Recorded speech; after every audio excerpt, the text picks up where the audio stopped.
Muchas gracias. Creo que las reflexiones, el pronunciamiento de un joven venezolano que aprecia el Perú y que anhela la libertad de su pueblo, nos obliga a no ser indiferentes y a participar en estos días decisivos. Y por eso precisamente esta conferencia que compartimos esta noche con ustedes tiene un título sugestivo, ¿no? A pocos días, ¿no?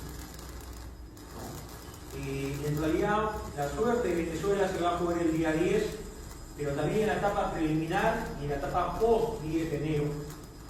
Y como ha ocurrido a lo largo del desarrollo de la historia política de América Latina, a veces los desenlaces políticos son inesperados, son fortuitos, se presentan a veces en el momento menos pensado o son tan solo la suma de factores y razones que van generando condiciones objetivas para un relevo político que América Latina y Venezuela en particular esperan con ansiedad.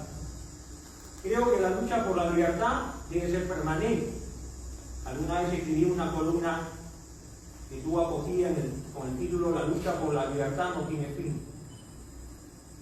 Y creo que la libertad está en juego. Es otra columna que dediqué este fin de semana para abordar la situación de Venezuela, porque sentimos a Venezuela como parte de América Latina y, como bien se ha dicho, no somos un partido solamente que participa en elecciones, sino que ahí la Torre constituyó la Alianza Popular Revolucionaria Americana en 1924, teniendo como principio fundamental, en el punto número 5, la solidaridad con todos los pueblos y clases oprimidas del mundo. Ese sentido internacionalista del APRA nos obliga y nos anima esta noche. Y gracias a las redes sociales que hoy permiten la cercanía con los grandes conglomerados humanos, con los grandes sectores políticos que tal vez no hacen un acto de presencia, pero sí siguen con atención el desarrollo de los acontecimientos.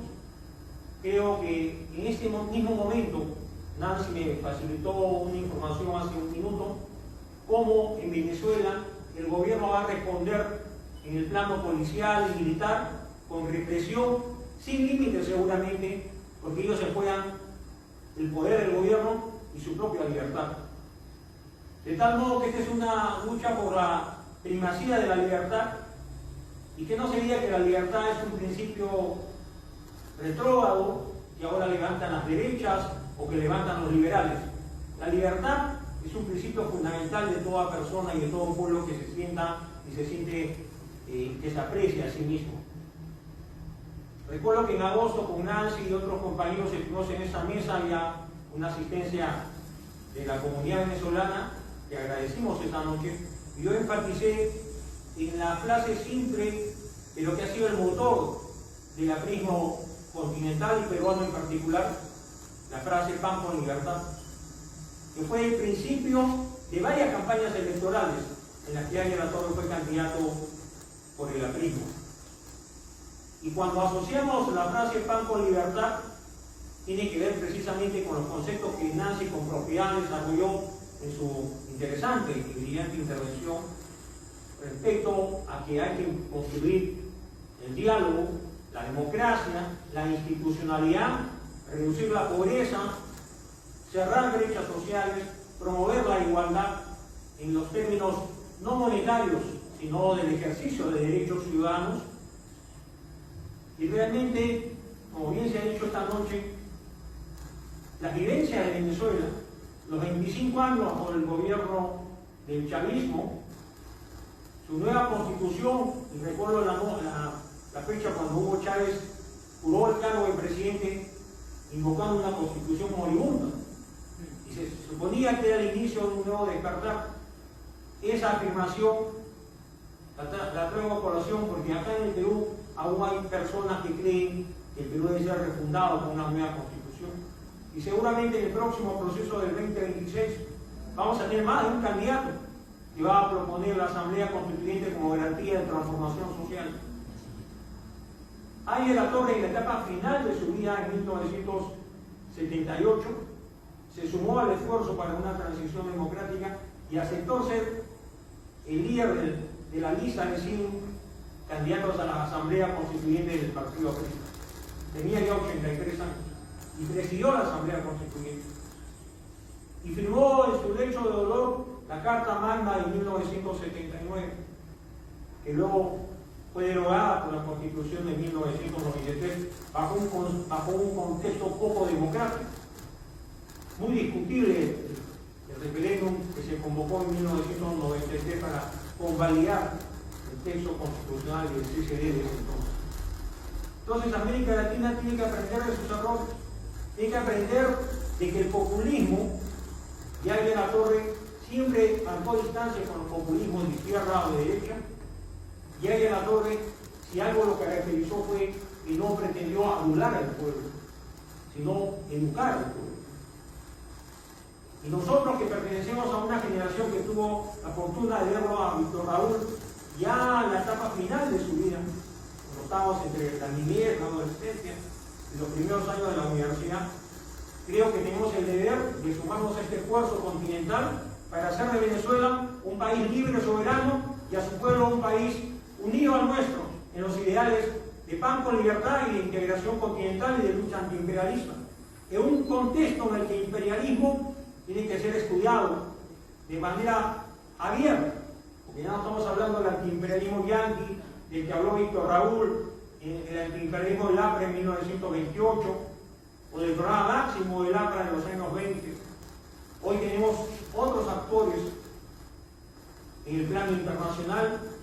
Rusia ya no tendrá el peso que tuvo en el siglo XX, pero Rusia sigue siendo un país que tiene injerencia en la política latinoamericana, y no podemos olvidar a Venezuela, pero no podemos olvidar dónde está la génesis tal vez de este proceso: Cuba.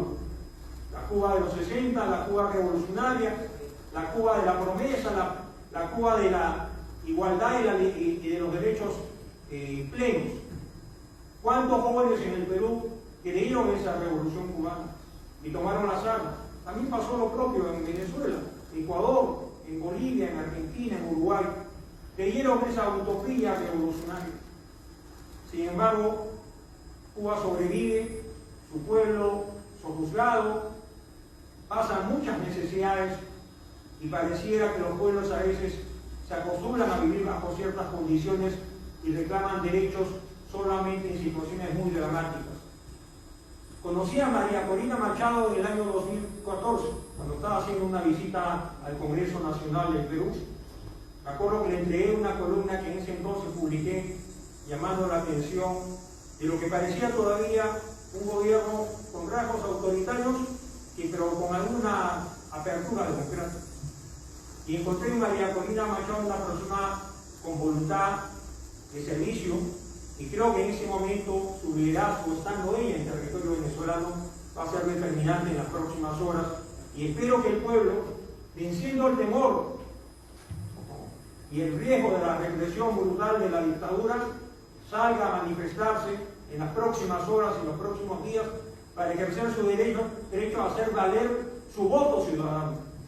Porque es indiscutible que Venezuela tuvo un proceso electoral y que los resultados son incuestionables, los resultados de la oposición.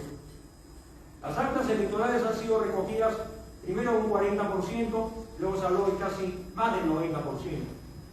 Y sin embargo, el Consejo Nacional Electoral, a través de su vocero, dijo a la medianoche del 28 de julio, Día Nacional del Perú, que hubo ya, que el señor Maduro había ganado por el 52% de los votos y que ya se habían escrutado, creo, más del 80% de las actas electorales y que ya era un resultado irreversible.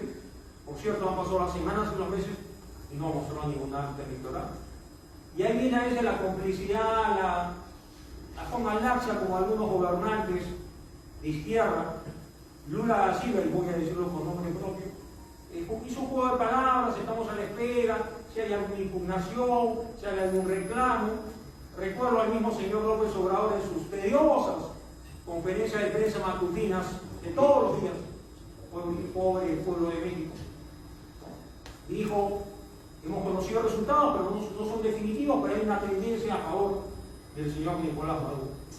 Ahora había un relevo político en México, está la ciudad Claudio Sheinbaum, presidente, conocemos y sabemos que va a asistir, ¿no?, a la tragedia transmisión de mando al nuevo periodo dictatorial que se instalaría el 10 de enero, pero para sorpresa nuestra hay algunas reacciones favorables en América Latina.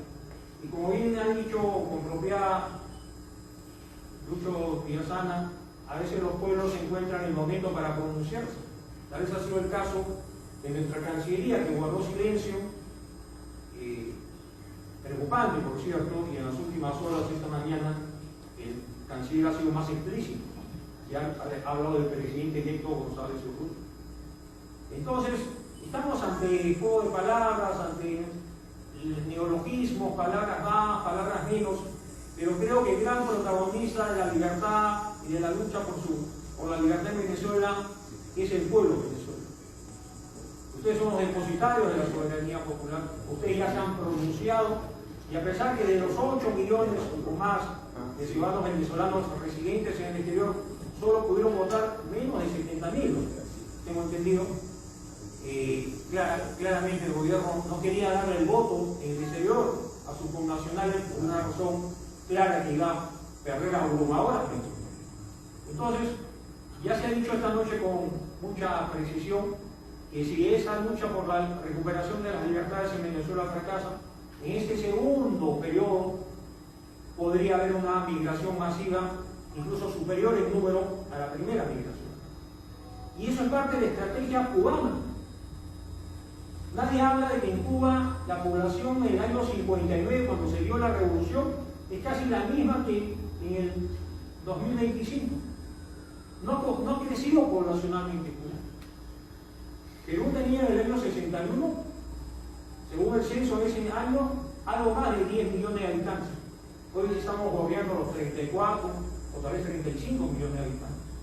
Pero en Cuba las estadísticas son curiosas, porque el sistema cubano, ¿no?, se expresa en los peores términos de aquellos que toman el camino del exilio o toman el camino de ir al norte, de hacer su vida en los Estados Unidos y en otras latitudes, pero guardan silencio cuando esos hombres sacrificados en los medios envían remesas a sus connacionales, a sus familiares en La Habana y en las principales ciudades de Cuba. Entonces, esto es parte de un plan que en el caso de Venezuela quiere copiar. Creo que al gobierno de Nicolás Maduro le convendría una segunda ola migratoria. Esos ciudadanos ya no votarían en los próximos comicios, como no lo hicieron en los últimos comicios, salvo 70.000 ciudadanos. Entonces, y además enviarían remesas y además podrían, digamos, expulsar en términos políticos a los opositores que están enfrentando a la dictadura, a la policía, al ejército en las calles. O sea, es la estrategia cubana, y creo que más el señor Nicolás Maduro está confiando en la inteligencia cubana que en la propia inteligencia y en las fuerzas militares o policiales de su país, porque hay una dependencia casi absoluta. No quiero personalizar, pero alguna vez dije que si Hugo Chávez tenía algún atisbo de nacionalismo, daba su formación militar. En el caso de Nicolás Maduro, creo que el nacionalismo no lo motive. Es un operador funcional de los intereses de la Revolución Cubana y de La Habana. No en vano fue formado políticamente por ellos. Y acá tenemos a un Vladimir Cerrón. O sea, no somos ajenos a este problema, compañeros, que nos escuchan, que nos siguen. No somos ajenos. Vladimir Cerrón, fundador del Perú Libre, partido que llevó a la presidencia de Pedro Castillo, partido al que perteneció la señora Boluarte en un momento determinado. Estudió medicina en La Habana, se formó en La Habana, es un cuadro formado por el Partido Comunista Cubano. Entonces, las vicisitudes del pueblo de Venezuela las hacemos nuestras. No tenemos una venda en nosotros. El próximo 2026, solo a unos meses estamos, habrá una nueva campaña y habrá otros candidatos, más de 30 partidos inscritos, otros 20 en la lista de espera. Tantos partidos es que parte de un proyecto, crear caos, confusión, que no haya identidad partidaria, que no haya liderazgo fuerte, que no haya movilización ciudadana consciente.